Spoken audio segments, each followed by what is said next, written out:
Alhamdulillah ala ni'amihi wa ibdalih alladhi amarana bi talabil ilmi wa amalihi wa ta'limih.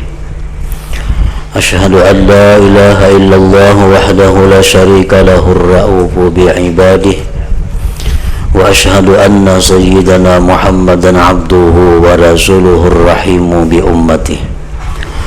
Sallallahu wa sallama ala sayyidina wa maulana Muhammadin khairi khalqih wa ala alihi wa ashabihi wa dhurriyyatihi wa atba'ih, amma ba'du. Yang kita hormati dan kita cintai para habaib dan para alim ulama, para muhibbin hadirin hadirat rahimakumullah. Puji dan syukur senantiasa kita haturkan kehadirat Allah subhanahu wa ta'ala yang memberikan kita taufik dan hidayah serta inayah sehingga kita bisa berkumpul bersama-sama di majelis yang penuh barakah ini. Salawat dan salam kita haturkan kepada junjungan kita Nabi besar Muhammad sallallahu alaihi wasallam dan kepada seluruh keluarga, para sahabat, zuriat dan pengikut beliau. Para muhibbin rahimakumullah, setelah kitab Arba'in Nawawiyah kita selesaikan dengan membaca sebanyak 42 hadis. Kemudian kita sambung dengan kitab Fathul Qaribil Mujib ala Tahzib Targhib wa Tarhib yang dikarang disusun oleh Sayyid Alawi bin Abbas Al-Maliki, yaitu orang tua daripada Syekh As-Sayyid Muhammad bin Alawi Al-Maliki.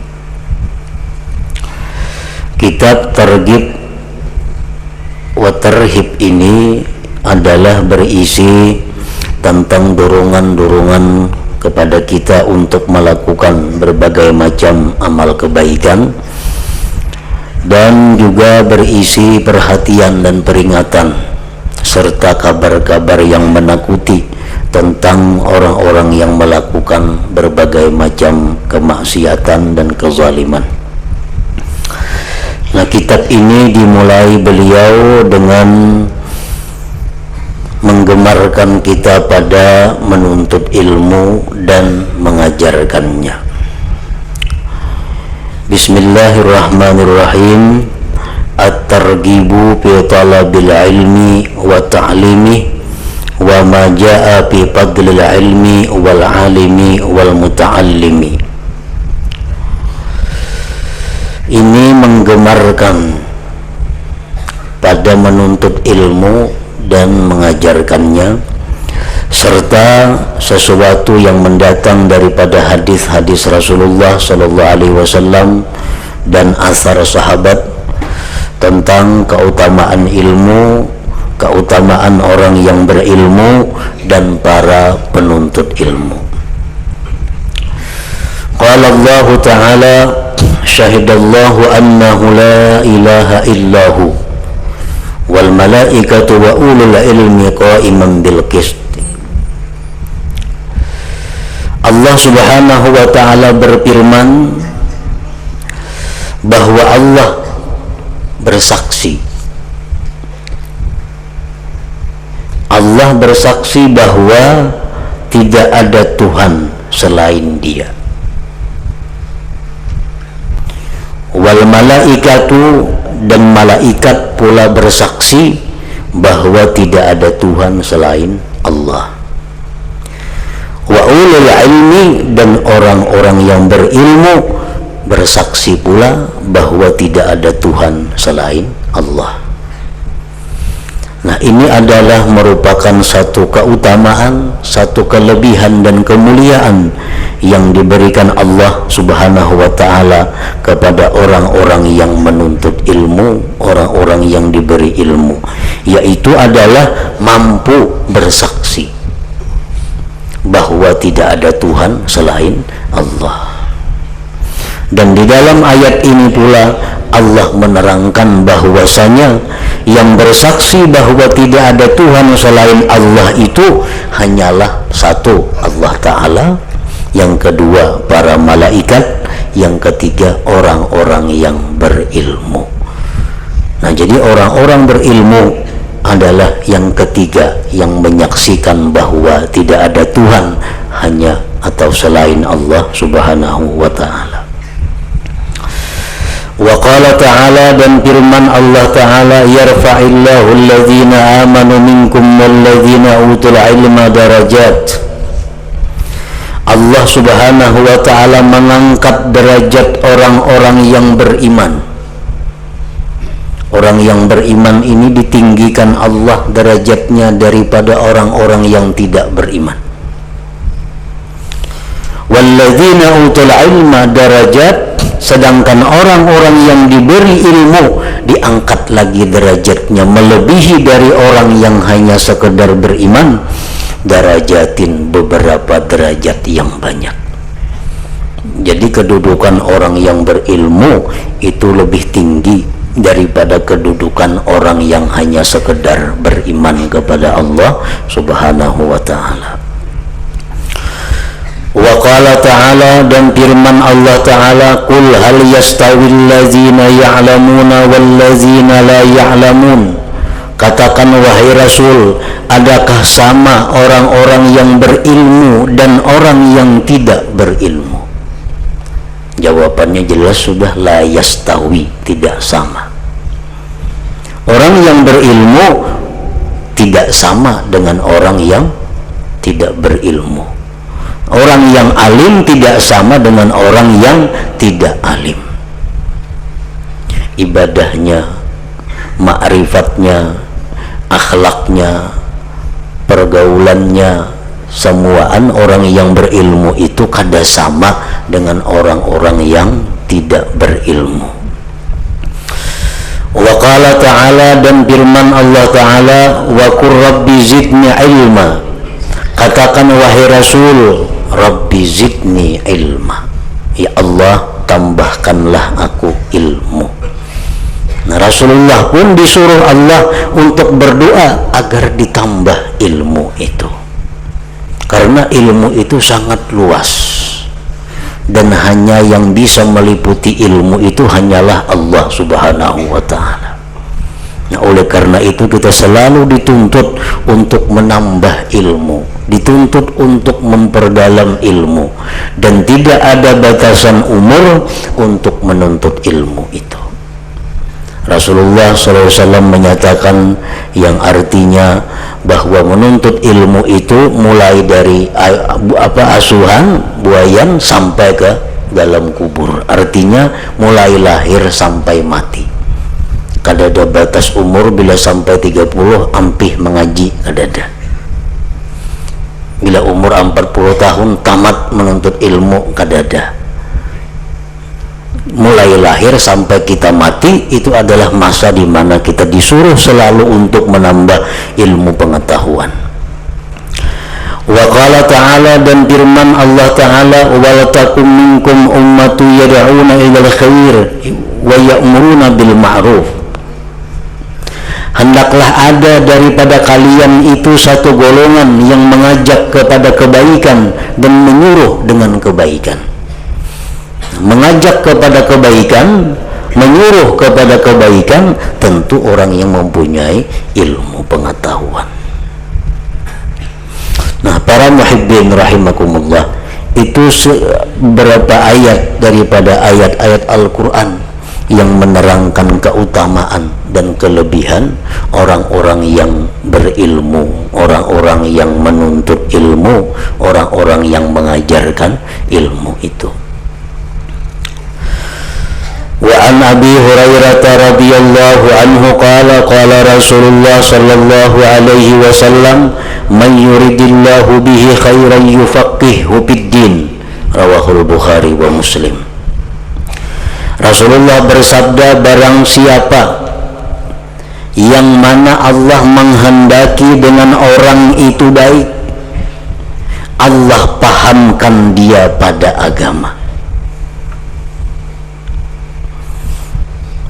Orang nang dikehendaki Allah menjadi orang baik, Allah beri orang ini pemahaman agama. Artinya Allah bukakan orang ini hatinya, Allah mudahkan orang ini untuk menuntut ilmu agama. Itu tanda orang yang dikehendaki Allah baik. Nah, sebaliknya hadis ini memberikan paham kepada kita orang-orang yang tidak dikehendaki Allah baik. Orang ini ditutup hatinya menuntut ilmu. Orang ini kada dimudahkan untuk belajar agama. Orang ini selalu disibukkan dengan urusan-urusan duniawinya, sehingga hilang waktu, hilang kesempatan memperdalam agama. Nah, berarti ini orang dikehendaki Tuhan tidak baik. Para muhibbin rahimakumullah, hadis ini oleh yang mensyarahkannya menjelaskan bahwa hadis ini adalah merupakan kabar gembira kepada orang yang menuntut ilmu, dan bahwa hadis ini adalah menunjukkan bahwa orang yang menuntut ilmu itu matinya dalam keadaan husnul khatimah. Hadis yang mengatakan mayyuridillahu bihi khairan yufaqihu fiddin.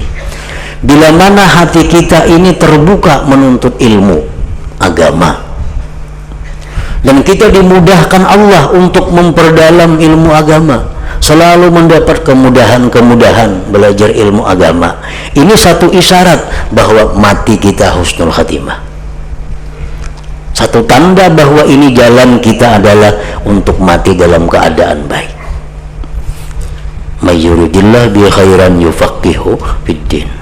Rawahul Bukhari wa Muslim.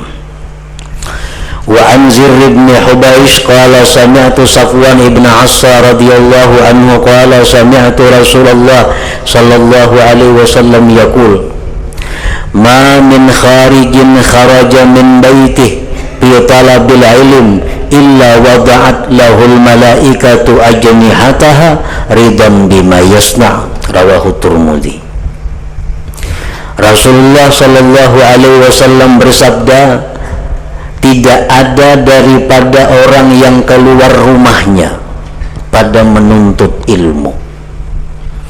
Kita keluar rumah tujuan hanya satu, menuntut ilmu. Kada ada tujuan lain, kada ada sambil lain, kada ada. Murni kita berangkat hari ini hanya untuk menuntut ilmu. Jika kada menuntut ilmu, kada keluar rumah hari ini. Nah, melainkan bahwa meletakkan bagi dia malaikat akan sayapnya. Artinya orang ini dilindungi oleh malaikat. Orang ini diayumi oleh malaikat. Orang ini dinaungi oleh malaikat dengan sayapnya. Karena malaikat itu senang dengan apa yang dia perbuat, yaitu berjalan menuju tempat ilmu pengetahuan agama tadi. Wa an Abi Hurairah radhiyallahu anhu qala sami'tu Rasulullah sallallahu alaihi wasallam yaqul ad-dunya mal'unatun mal'unun ma fiha illa dzikrullah wa ma walahu wa 'aliman wa muta'allima. Rasulullah sallallahu alaihi wasallam bersabda, ad-dunya mal'unatun. Nah, dunia itu dilaknat Allah. Pengertian dunia di sini ujar yang mensyarahkan hadis ini ma aswala anillah, sesuatu yang membuat kita lupa Allah, itu namanya dunia. Nah, dunia itu dilaknat Allah. Nangapakan yang membuat kita ini lupa kepada Allah, itu dilaknat Allah. Arti dilaknat itu dijauhkan dari rahmatnya. Pekerjaan apapun ngarannya bila seringkali membuat kita lupa, lalai kepada Allah, maka pekerjaan itu adalah mal'un, dilaknat Allah. Pekerjaan itu dijauhkan dari rahmat Allah. Nah, dunia adalah dilaknat Allah. Mal'unun ma fiha, dilaknat pula sesuatu yang ada pada dunia itu. Nah, apa yang ada dalam dunia nih? Makanan, minuman, pakaian, bangunan, segala macamnya, itu pun semuaan dilaknat Allah. Illa zikrallah, kecuali mengingat Allah. Nah, kecuali zikrullah. Nah, di waktu kita berzikir kepada Allah, di waktu kita beribadah kepada Allah, apapun bentuk ibadah itu, nah disitulah kita tidak dilaknat Allah. Disitulah kita tidak jauh dengan rahmat Allah. Wa ma walahu, dan sesuatu yang mengiringinya. Artinya apa? Sarana-sarana zikrullah. Jadi nang kada dilaknat Allah di dunia ini, pertama adalah beribadah, yang kedua sarana ibadah. Kendaraan yang kita gunakan untuk beribadah, nah ini selamat daripada laknat Allah. Rumah yang kita gunakan untuk ibadah, selamat daripada laknat Allah. Pakaian yang kita gunakan untuk ibadah kepada Allah, selamat daripada laknat Allah. Duit yang kita berisi, kita gunakan untuk hal-hal yang sifatnya ibadah kepada Allah, duit ini selamat daripada yang dilaknat Allah. Nah, yang ketiga yang kada dilaknat itu adalah wa'aliman, dan orang yang berilmu. Yang keempat wa muta'alliman, orang yang belajar ilmu agama. Nah, hanya empat itu yang selamat daripada laknat Allah di dalam dunia ini. Orang jadi pedagang dilaknat Allah. Orang jadi pegawai dilaknat Allah. Kecuali orang tersebut adalah orang yang alim, atau orang yang penuntut ilmu, atau orang yang ahli ibadah, atau orang yang menggunakan perdagangan atau jabatannya untuk ibadah. Nah, hanya itu yang selamat daripada laknat Allah Subhanahu wa ta'ala. Rawahu Tirmidzi wa Ibnu Majah wal Baihaqi wa qala Tirmidzi haditsun hasan. Wa an Uqbah bin Mas'ud al-Badri radhiyallahu anhu qala qala Rasulullah sallallahu alaihi wasallam, man dalla ala khairin falahu mithlu ajri fa'ili. Rawahu Muslim. Ujar Nabi kita, barang siapa yang menunjukkan atas kebaikan, maka baginya seperti pahala orang yang melakukan kebaikan itu. Nah, ini keutamaan orang yang berilmu. Dengan berilmu kita kaum madahkan orang. Bila orang yang kita padahkan itu mengerjakan, kita dapat bagian pahala sama seperti dia dan tidak mengurangi pahala orang itu. Para muhibbin rahimakumullah, sangat banyak hadis Rasulullah sallallahu alaihi wasallam yang mendorong kita supaya kita ini menuntut ilmu.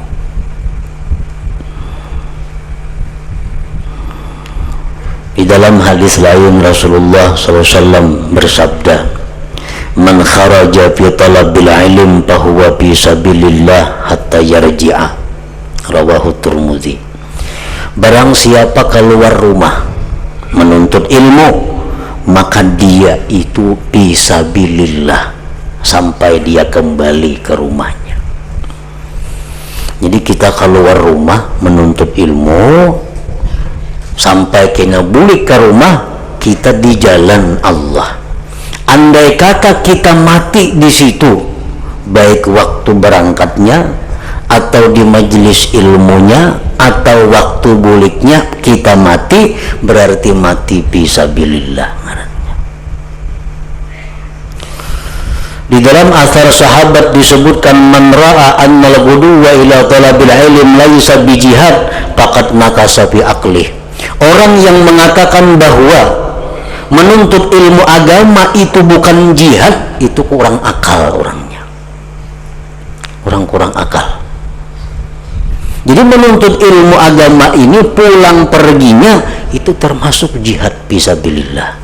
Andai kata kita mati sebagai syahid akhirat ngarannya. Nah, Rasulullah sallallahu alaihi wasallam bersabda lagi, man ghada ilal masjid la yuridu illa ay yata'allama khairan aw yu'allim kana lahu ka ajri hajjatin tammatin hajjatuh, rawahul Hakim. Barang siapa berangkat ke masjid, masjid ini baik masjid jami. Masjid jami itu artinya masjid nang disambahyang Jumati, itu ngarannya masjid jami. Walaupun kalau tak buat jaminya itu, tapi ngarannya masjid jami. Bila di situ dilaksanakan Jumat, ngarannya masjid jami. Nah, bila masjid itu kada dilaksanakan Jumatan, masjid juga ngarannya, cuma masjid gairul jami, sama pada masjid langgar nang diwakafkan sebagai langgar surau, itu masjid. Macam kita majelis ta'lim di majelis kita di Balangan, itu wakaf masjid. Tempat kita pengajian di Balangan itu masjid, jadi sah i'tikaf di situ, itu wakafnya untuk masjid. Tapi masjidnya gairul jami, artinya kada di Jumati. Lain lawan musalla, lain lagi nih tuh, ini masjid.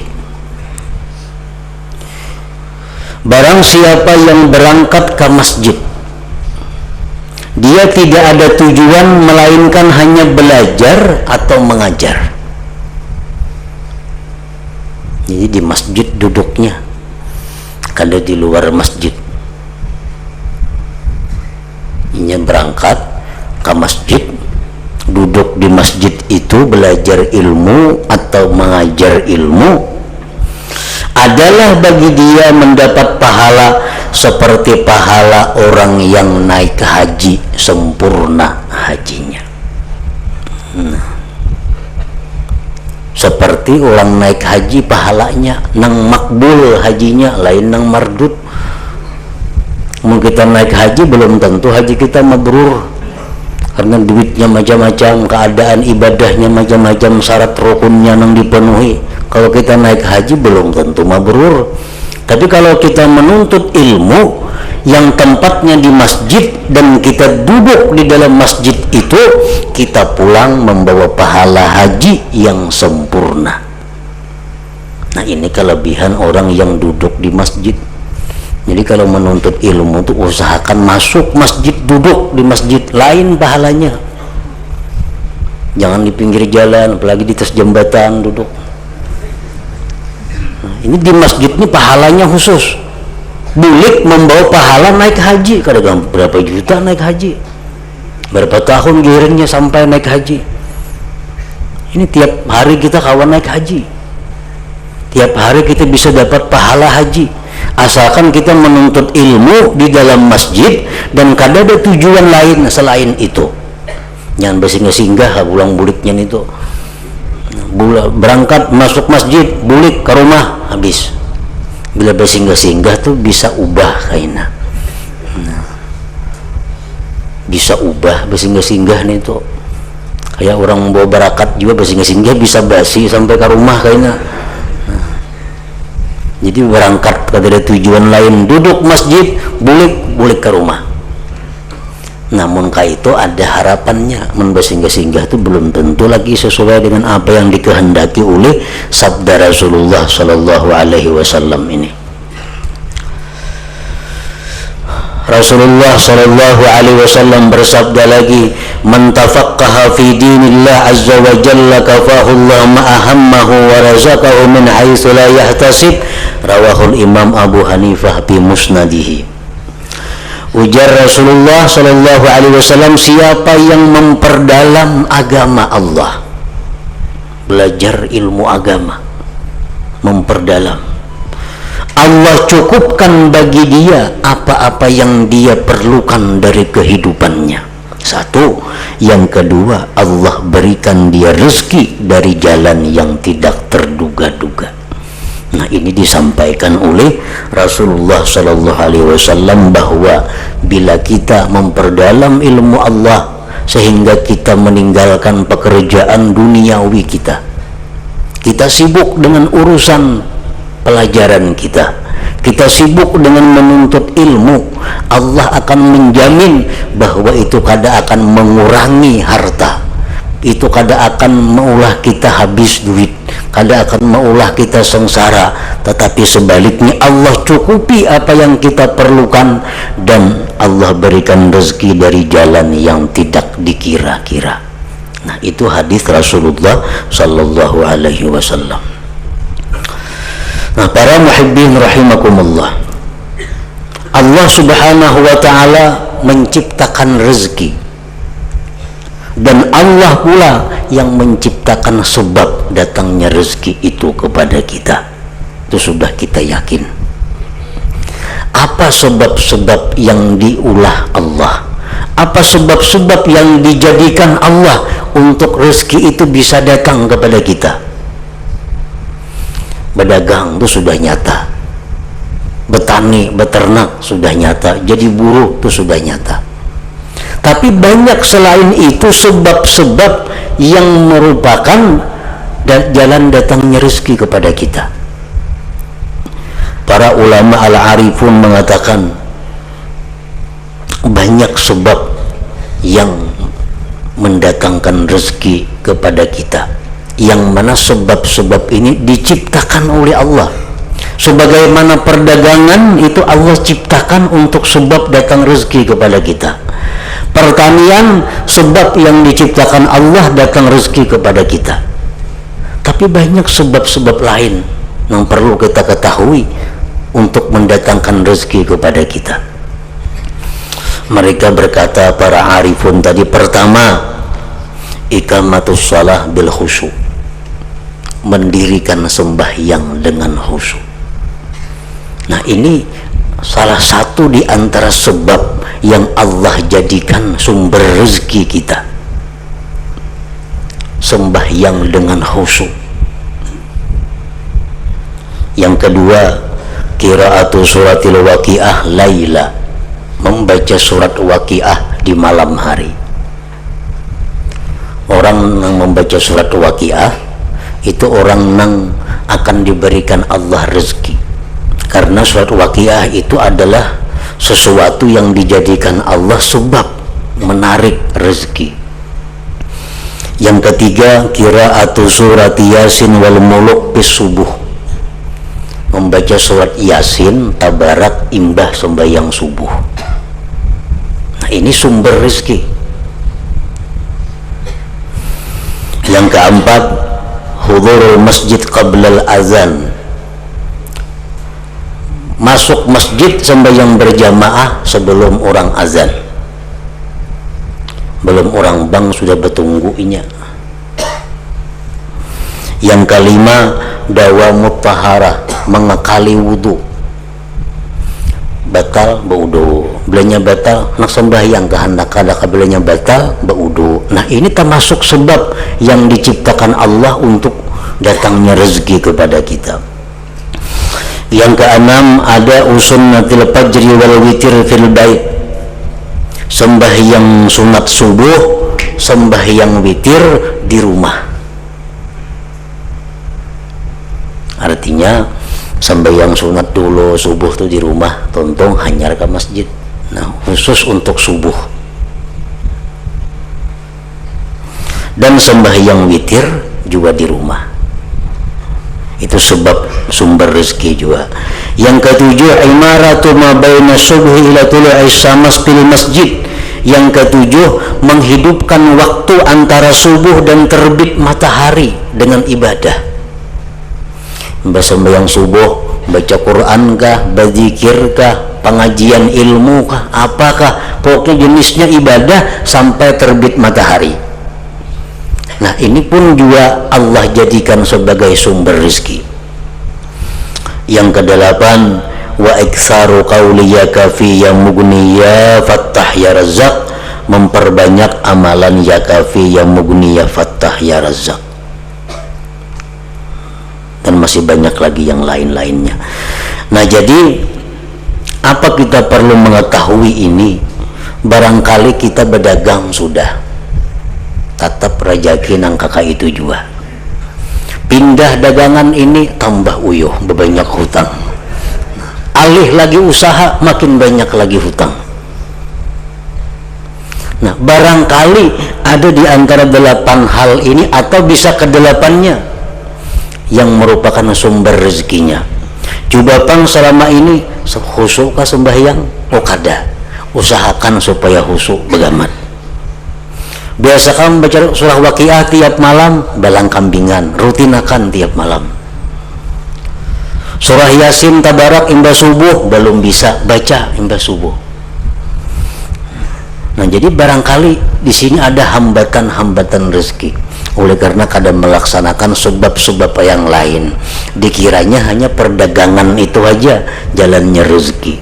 Padahal banyak sebab-sebab lain lagi Allah ciptakan sebagai sumber daripada rezeki itu. Nah, para muhibbin rahimakumullah, di antara 8 perkara ini yang paling besar peluang untuk menarik rezeki Allah jadikan pada menuntut ilmu. Nah, 8 tadi sumber rezeki, tapi sumber yang paling besar Allah jadikan sebagai penarik rezeki adalah talabatul ilm, penuntut ilmu.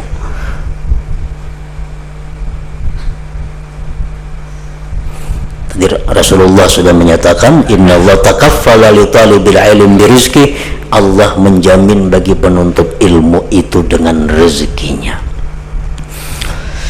Nah, para muhibbin rahimakumullah, dan perlu pula kita mengetahui sebab-sebab yang mencegah datangnya rezeki.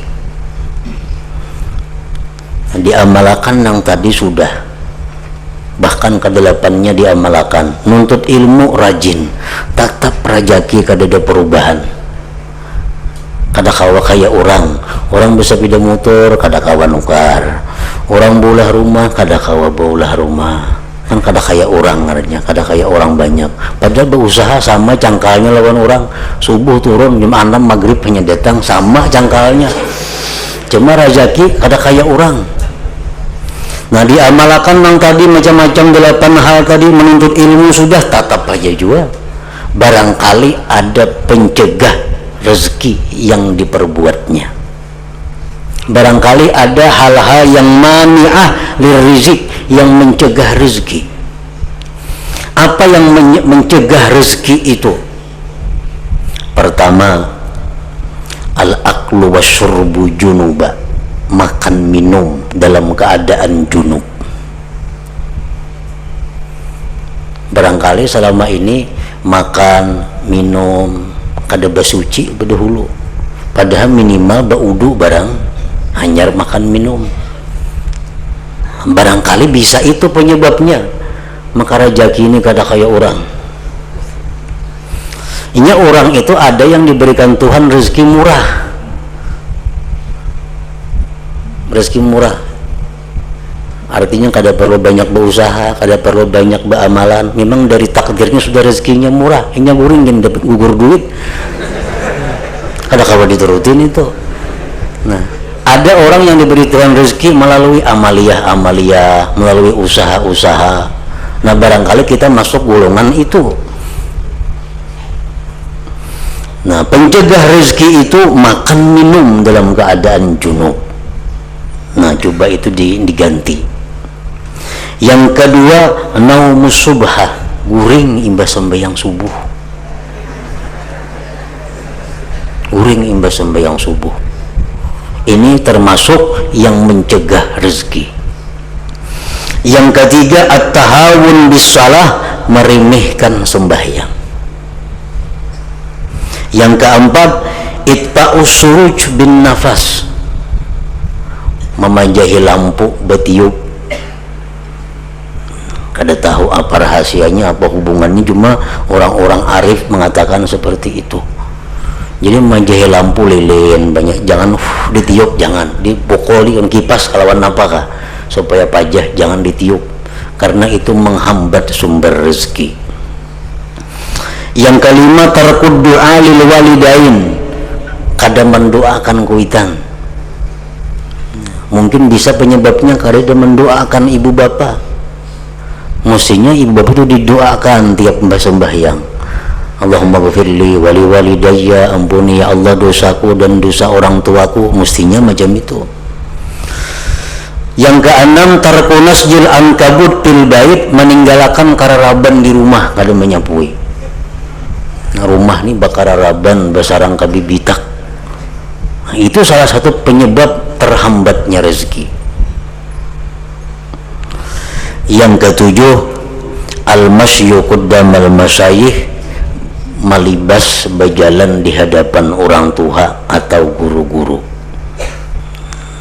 Nah, artinya orang-orang tua atau guru-guru dudukan jangan nak melibas di hadapan itu mencegah datangnya rezeki kepadanya. Yang kedelapan, al-khianat, sifat khianat. Nah, sifat kada jujur itu sudah jelas, orang mau tangi kada mau, orang menjami kada mau, orang mudali kada mau, karena orang tahu ini culas. Nah, khianat. Nah, di antara 8 hal yang menjadi penghambat rezeki, penghambat yang paling utama adalah meninggalkan menuntut ilmu. Meninggalkan menuntut ilmu. Nah, demikian perkataan orang-orang yang al-arifun, yang arif dengan Allah Subhanahu wa ta'ala, bahwa sumber rezeki itu Allah jadikan pada hal-hal yang demikian tadi, dan pencegah datangnya rezeki pun ada beberapa hal-hal yang tersebut tadi. Nah, bila sudah kita dapatkan sumber-sumber rezeki dan kita jauhi hal-hal yang mencegah datangnya rezeki itu, maka Allah pasti akan mengalirkan rezeki yang baik dan banyak kepada kita. Nah, selanjutnya bab yang kedua, at-targhib bil ikhlas fi jamil a'mal wal aqwal wal ahwal. Nah, jadi siapa yang ada berisi kitabnya kayaknya bawa aja sambil menjaga kitab ini. Nah, sebab dengan menjaga kitab ini maka kedudukan kita di sisi Allah menjadi naik, bukan hanya sekedar mustami, tapi naik kepada muta'allim, orang yang belajar. Di dalam asar sahabat disebutkan, kun aliman au muta'alliman au mustami'an wala takunir rabi'a fatahlik. Jadilah engkau orang yang alim. Kalau kada bisa alim, orang yang muta'allim, belajar. Nah, belajar jadi kitab, berbuku atau mencatat. Kada kawa juga au mustami', mendengar. Nah, nomor 3 mendengar itu. Nomor 3 mendengar. Jangan nomor 4. Alim kada, menuntut ilmu berkitab, belajar kada, mendengar kada. Patahlik, maka engkau jadi orang yang binasa. Nah, jadi ada kitabnya, bawa aja, jaga aja sambil mendabit. Ila hadratin Nabi sallallahu alaihi wasallam. Al-Fatihah. A'udzubillahi minasyaitonir rajim. Bismillahirrahmanirrahim. Iyyaka na'budu wa iyyaka nasta'in. Ihdinas siratal mustaqim. Siratal ladzina an'amta 'alaihim.